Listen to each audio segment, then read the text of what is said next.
Muy bien, viernes 28 de enero de 2022, una semana de aquellas en la Convención Constitucional, y por eso estábamos esperando con ansia este capítulo en el día de hoy con Marcela Cubillos y Germán Concha, como cada viernes en nuestro podcast constituyente. Esta semana, Marcela, comentábamos en uno de los podcasts del Libro en la semana que todos los poderes del Estado fueron tocados: el poder ejecutivo, el poder legislativo, el poder judicial, el cuarto poder, la prensa, el sistema económico, como que no quedó nadie intacto, al parecer, en esta semana en la convención. Y por eso yo quería partir contigo y pedirte, de todo lo que pasó, que las noticias en realidad nos abrumaron un poquito esta semana, a tu juicio, ¿qué es lo más inquietante? ¿Qué es lo que tú destacarías de lo que ocurrió? Bueno, a ver, primero yo creo que una explicación para la gente que nos escucha, ¿no es cierto? Lo que está pasando es que se están votando en las comisiones las primeras votaciones de las normas. Lo que ocurre con eso es que cuando se aprueba una norma en la comisión, o sea, aquí no hay que quitarle importancia a lo que está pasando, porque uno también lee y dice, no, pero cuando lleguen a los 2/3, o sea, no, ojo, aquí lo que está pasando es que se están votando en las comisiones, se está viendo los temas que tienen mayoría en las comisiones, por supuesto que después se pueden presentar indicaciones, y después tienen que ir al pleno para que ahí vayan consiguiendo los 2/3 que se requieren. Pero lo que está pasando es lo que muchos anticipábamos antes de que se creara la convención, o para qué decir después del 16 de mayo cuando nos contamos cómo había quedado la integración de la convención. Entonces tú, como bien dices, esta semana no hay ninguna, o sea, todas las instituciones de la República pasaron a ser víctimas de la convención, ¿ah? Es como o casi todas, para ser exacto. Yo te diría, si uno se va un poco por comisiones, ¿qué cosas son las que se han aprobado más complicadas? Bueno, el sistema político, ayer aprobamos régimen presidencial, gracias a un acuerdo bien pragmático en que nosotros votamos todas las propuestas que tenían régimen presidencial, y la del Partido Comunista fue la que logró tener mayoría con los votos nuestros a favor, porque efectivamente después se le pueden hacer cambios en aquellas cosas en las que tenemos diferencia, pero tenemos una coincidencia en ambos, quieren mantener un régimen presidencial, a diferencia de lo que planteaba el Frente Amplio. ¿Qué pasó? Se aprobó un Congreso unicameral. O sea, si la gente está preocupada de lo que ocurre con la Asamblea Constituyente, imagínense una asamblea permanente funcionando así, unicameral, sin los contrapesos que puede tener un Congreso bicameral. Se aprobó también ahí voto obligatorio con inscripción automática y voto voluntario para los mayores de 16 años, que también se ha dicho poco, pero también se aprobó. Por ejemplo, no se aprobó nada en tramitación legislativa porque ninguno obtiene mayoría. Se aprobó Estado plurinacional con los márgenes más amplios. O sea, cuando tú preguntas en la comisión qué es lo que es un Estado plurinacional, bueno, básicamente es todo. O sea, aquí, y ahí pasó a otra comisión, se aprueba pluralismo jurídico, o sea, que puedas tener, no sé, prácticamente 13 sistemas de justicia paralelos. Se aprueban el tema de principios cuando aterrizan lo que es el plurinacional. Se empiezan a aprobar normas de autonomías territoriales, o sea, la Comisión de Descentralización de verdad, completamente desbandada. Después, en derechos fundamentales todavía no se está votando nada, pero ahí es donde han surgido estas propuestas tan preocupantes como este Consejo de Medios, ¿no es cierto? Preocupante, y a mí lo más preocupante es la sorpresa que genera, porque en eso cree el Partido Comunista. Entonces, lo más sorprendente también es que nadie le consulte a la vocera Camila Vallejo, que es del Partido Comunista, qué piensa de la propuesta que hace su propio partido, de la cual es ella una de las principales líderes del Consejo de Medios. Ella va a ser ministra encargada de la relación con los medios. Entonces, por eso, después, si nos vamos a la Comisión de Sistema Económico, eliminación de la libertad económica y la libre competencia, eliminación del Estatuto Constitucional de la Minería, nulidad de los permisos y concesiones en tierras indígenas. ¿Cuáles? Bueno, una amplitud tremenda, así que cualquier tierra va a poder ser. Entonces, bueno, después tiene lo que ha pasado en el Poder Judicial, que me imagino que va a hablar más en detalle Eduardo. Comisión de Cultura, eliminación de la propiedad industrial. Entonces, la verdad que es la semana en que se ha concretado lo refundacional de esta convención, lo extrema de la convención, y a mí lo que más me preocupa es que tenemos que entender que los mismos controladores, por decirlo así, están sentados a partir de marzo en la moneda y están sentados hoy día en la convención. No son compartimentos estancos. O sea, aquí creer que Gabriel Boric puede dar tranquilidad porque pone a Mario Marcel, pero su misma coalición está apoyando eliminación de la libertad económica, de la libre competencia, del estatuto de la minería, de la nulidad de la concesión. Bueno, ¿cómo conversan? ¿Por qué no ha opinado el ministro designado, o ministro, no tengo idea quién es, de minería? ¿Por qué la ministra de Justicia no tiene opinión respecto a lo que está pasando con la justicia? porque es la ministra vocera. Entonces, aquí entendamos que Chile eligió la misma coalición que tiene el control de la convención y la que a partir de marzo tiene el control del Poder Ejecutivo. Entonces, esas son las ideas que se están poniendo en práctica, que por lo demás son las ideas que han pensado siempre. Entonces, por una parte llama la atención la sorpresa que genera lo que se está votando, porque no es otra que ellos poniendo en práctica lo que siempre han pensado. Y hay gente que está recién atinando la minoría que tenemos al interior de la convención y lo lejos que están apostando con las votaciones. Don Germán Colcha, veo que está al aire libre, le agradecemos, sabemos que está tomando unos días fuera de Santiago de vacaciones, así es que doble mérito de estar con nosotros este día participando en esta conversación. Germán, te quiero llevar al tema precisamente, hacer un doble clic en el tema de los cambios al sistema de justicia. Se aprobó, ¿no?, el tema de la temporalidad para cargos de juez, esto de crear un Consejo Supremo de Justicia. También está la idea, por supuesto, de terminar con el Tribunal Constitucional. Y esto generó en la semana una reacción de la Corte Suprema, en que a través de su vocera de verano, ¿no?, Ángela Vivanco, salió a defender el tema de la inamovilidad de los jueces y qué sé yo, y Carlos Peña, rector de la Universidad de Portales, columnista, hizo un reproche, ¿no?, a esta, si bien está de acuerdo con el fondo del tema, de que la inamovilidad tiene que ser, de que los cargos tienen que ser de por vida, de que, en fin, no le pareció que la Corte Suprema como que bajara a la arena política a defender este tema. Sobre las dos cosas, Germán, ¿qué posición tienes tú? Bueno, hola, ¿cómo están? En primer lugar, un gusto seguir participando en el podcast, por cierto. A ver, yo te diría lo primero es que el tema de la inamovilidad de los jueces debe ser de las cosas más importantes del Estado de Derecho, por lejos. O sea, no basta con tener jueces, no basta con tener buenos jueces, hay que garantizarles la independencia, y uno de los elementos fundamentales de esa garantía es precisamente la inamovilidad.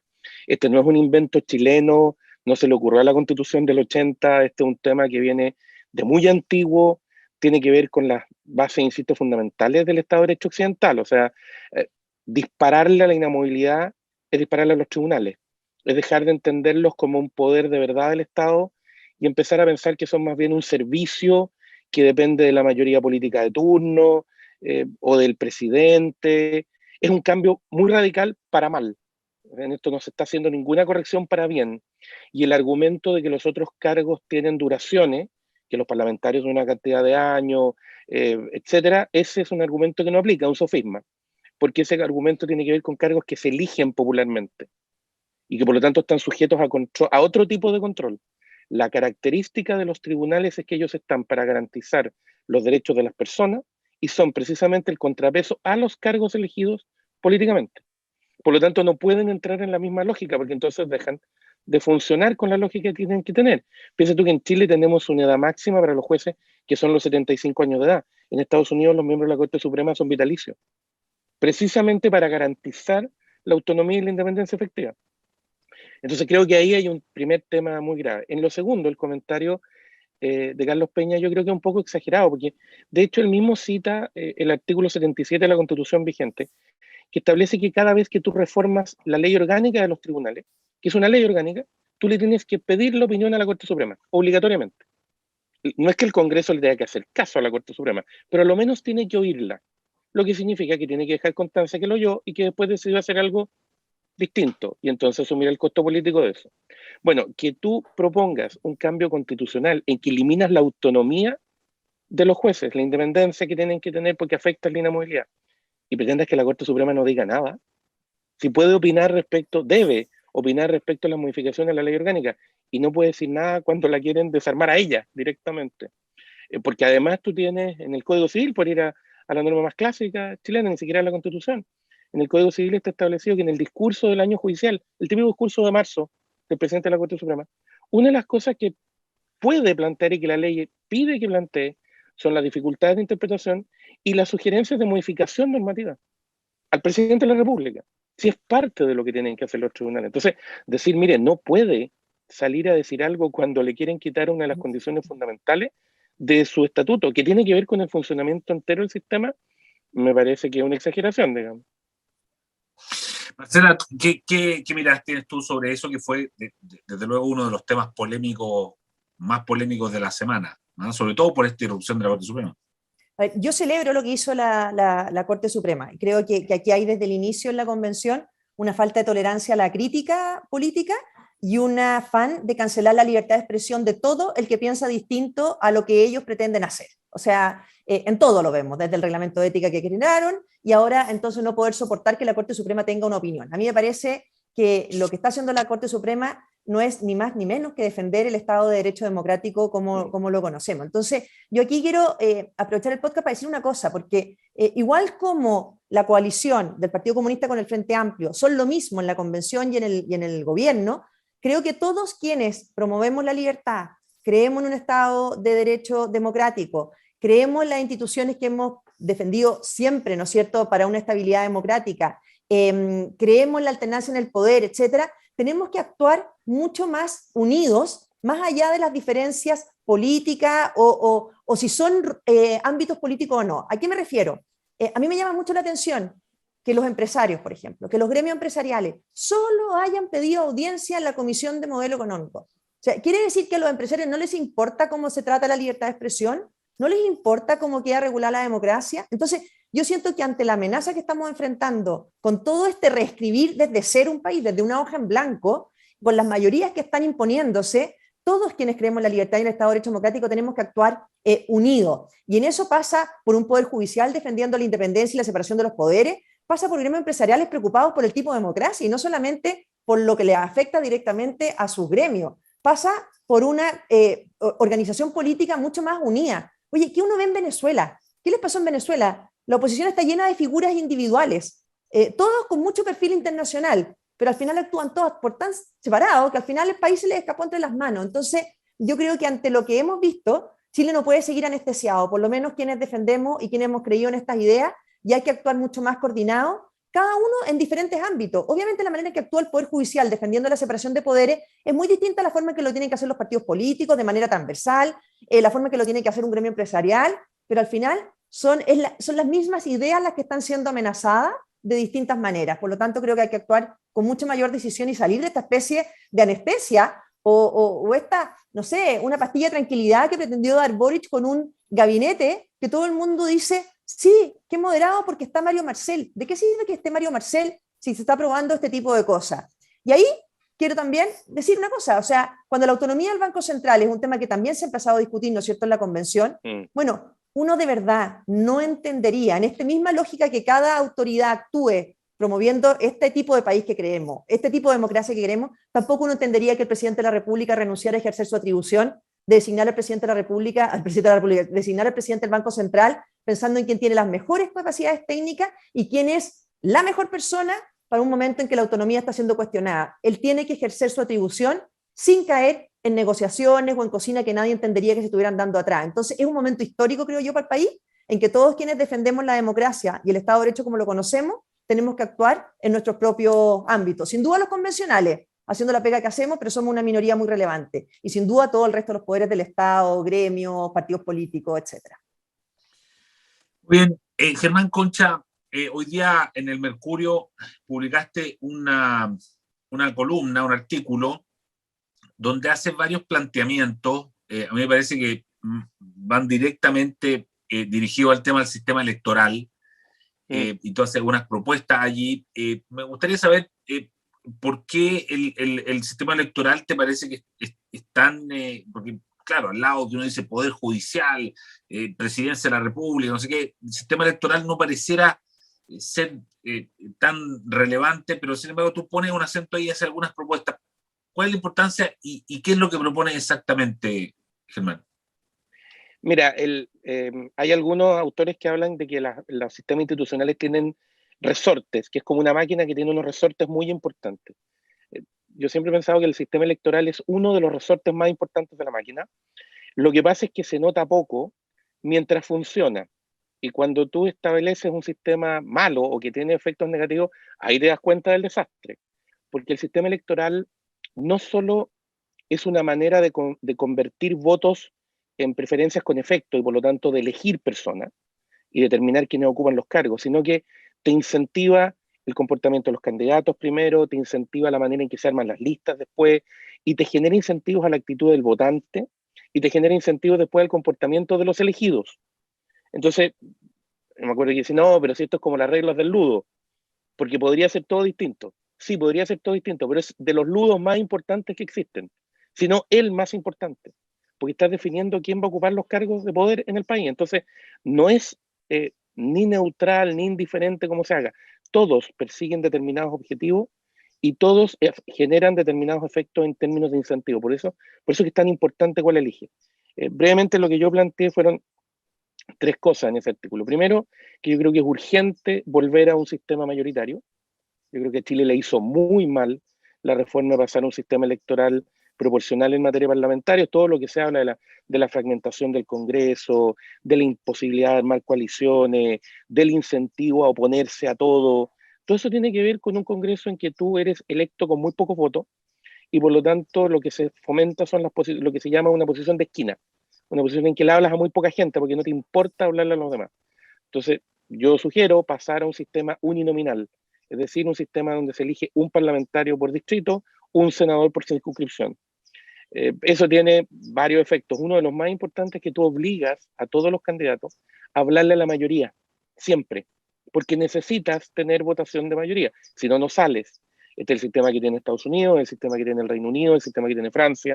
Entonces, ¿qué significa eso? Que todos podemos tener la tranquilidad de que incluso si el que gana es el que, comillas, no nos gusta, igual tiene que ser una persona relativamente razonable, porque si no, no sale. La posición del sujeto que saca el 2, no sé qué, o el 0, algo, la bancada del 0%, en un sistema uninominal no existe. No porque tú lo prohíbas, no que tú lo castigues, porque le exiges a los candidatos obtener apoyo alto. Además tiene una ventaja que es un sistema que se entiende solo, no necesitas complejas explicaciones para tratar de que se entienda. El sistema de cifra repartidora es muy complejo de que el votante lo entienda fácil. Y genera un incentivo a participar porque yo entiendo que si estoy de acuerdo con el parlamentario, voto por él. Si lo quiero cambiar, voto en contra y se nota el efecto. Además, como los distritos son más chicos, acerca más al candidato, al votante, tiene una serie de ventajas en ese sentido. La segunda propuesta era, o es, diferenciar las bases electorales. Y por lo tanto que los diputados sigan a los distritos por población. Y es uno de los criterios. Donde hay más personas, entonces ahí se eligen más diputados. Los distritos se definen por cantidad poblacional. Como eso tiene un efecto, porque beneficias a la ciudad y perjudicas a las zonas rurales que tienen menos personas, digamos, defiendes la igualdad del voto lo más posible, pero tiene ese efecto. Entonces la idea sería que el Senado, yo soy partidario del bicameralismo, entonces yo mantendría el Senado, pero la idea es que el Senado, en cambio, no sea electo por relación proporcional, sino que sea electo por un criterio regional, donde todas las regiones elijan el mismo número de senadores. Entonces, en cada región hay la misma cantidad de circunscripciones. Tú dices, por ejemplo, vamos a tener 2 por región, perfecto, cada región elige 2. Que era lo que tenía la Constitución del 80 originalmente, que es el Senado en Estados Unidos, 2 senadores por estado. De manera que tú tengas un efecto en que compensas este sesgo a favor de las ciudades, que hace que, como se dice en general, en Chile las elecciones se resuelvan en 3 o 4 grandes zonas urbanas, lo compensas en el Senado porque las regiones empiezan a pesar entre sí lo mismo. Y lo tercero es un ajuste temporal de las elecciones, que ese es un tema que también es muy importante porque pareciera ser muy relevante que a la mitad de los periodos presidenciales exista siempre una elección de parlamentarios. Y que por lo tanto tú puedas tener un momento en que se mide la temperatura política, la apreciación del gobierno y que el país puede, sin entrar en una crisis, cambiar el Parlamento, sea para apoyar al presidente, en el caso de que el Parlamento esté siendo obstruccionista, sea para controlar al presidente en el caso que se piense que el presidente lo está haciendo mal. Y en ese sentido la propuesta que yo planteo es que los diputados duren la mitad de lo que dura el presidente y los senadores duren 1,5 veces lo que dura el presidente. Por ejemplo, para hacerlo fácil, si el presidente dura 4 años, los diputados duran 2 y los senadores duran 6. Entonces tú tienes renovación completa de la Cámara cada 2 y renovación del Senado por tercios. Cada 2 años se va cambiando un tercio. Con eso tú garantizas que ninguna ola mayoritaria transitoria, se puede llevar el Senado completo. Se lleva un tercio. Entonces, generas un efecto contramayoritario muy importante para evitar que estas suertes como de, no tengo mejor expresión, pero como de borracheras electorales que viven los países de repente, y Chile es un buen ejemplo de lo que pasa, se lleve el Congreso entero. Entonces, no, cosa de que al día siguiente, cuando se pasa la borrachera, el país no tenga que decir, uy, ¿qué hicimos? Sino que eso esté relativamente controlado por el propio sistema, digamos. Eso es más o menos lo que está planteado. Te reparan la resaca. Súper interesante. Exactamente. Nos estamos despidiendo. Marcela, ¿quieres hacer alguna apreciación final? Sí, en relación a no entrar en el detalle de lo que dice Germán, que obviamente que son temas súper interesantes para ver en el tema electoral, y además hay que definir qué quiere uno que quede en la Constitución y qué quiere que quede en la ley orgánica. Yo creo que lo más importante es el tema de que ayer se haya aprobado por mayoría eliminar el Senado, o sea, esto de que vaya a haber porque ese sistema que dice Germán, si se aplicara con un Congreso unicameral, ahí sí que tienes un tremendo problema, porque puede terminar esa asamblea entera entregada a una coalición con las borracheras cada 2 años o lo que sea, como nombraba Germán. Entonces, yo creo que aquí es un punto bien importante. La eliminación del Senado no es menor. O sea, aquí el bicameralismo tiene un efecto igual de moderación, de mejor calidad de leyes, de reparto de atribuciones, de revisión, de ponderación, de que sea una Cámara que no se está eligiendo bajo las mismas lógicas, ¿no es cierto?, de la Cámara de Diputados, y además de representación territorial. Si lo que es muy loco es que esta misma convención, que lo único que hace es hablar de los territorios y de la representación territorial, al final elimine la gran Cámara donde se compensa, por así decirlo, el peso que tiene la metropolitana en la Cámara de Diputados. Entonces, yo creo que el unicameralismo que ayer se perdió por un voto en la comisión es ojalá un tema que se pueda volver a discutir y volvamos a tener un sistema bicameral para mejorar esto, porque yo creo que eso fue uno de los grandes problemas de la votación de ayer. Un comentario, ¿puede ser? Sí. Sí. Mira, lo que pasa es que hay un tema que planteó Marcela respecto a la independencia del Banco Central que yo creo que es fundamental, que no está hoy día todavía en la discusión, o sea, ya está, y ya hay propuestas de hacer a consejeros acusables constitucionalmente, que es una manera de matar la independencia por el lado, digamos, sin matarla expresamente. Pero el nombramiento del presidente del Banco Central yo creo que es de las cosas más importantes que ha tenido en su mano este gobierno, y creo que se juega algo muy grave. O sea, hay 2 rumores muy malos respecto de esto. Uno, que se estaría negociando ese cargo a cambio de otras cosas, da lo mismo cuáles, pero eso es matar la independencia del Banco Central, porque tú lo que tienes que nombrar es un presidente del Banco Central que tenga las capacidades, las condiciones, la preparación, y que sea la persona para estar en el cargo. Y lo segundo, que ya encuentro que eso sí que es una locura, es que te digan, no se puede nombrar a determinada persona presidente porque es demasiado partidaria de la autonomía, la va a defender demasiado. Entonces, a ver, espérate, eso sí que no lo entiendo. O sea, no podemos nombrar a la persona que tiene que ser porque en realidad es demasiado partidaria de la autonomía. Bueno, entonces, ¿a quién vamos a nombrar? ¿A alguien que no cree en la autonomía para que defienda la autonomía? Eso sí que ya es la rendición completa. O sea, para eso, como se decía antes, para eso entrego a la institución de una, digamos, porque si no soy capaz de defender lo que tengo que defender, y la crítica es, no puedo nombrar a esta persona porque la defiende demasiado, es demasiado ortodoxa, esa es la crítica al final, no, es demasiado ortodoxa. Bueno, ¿y cuál es el problema de eso?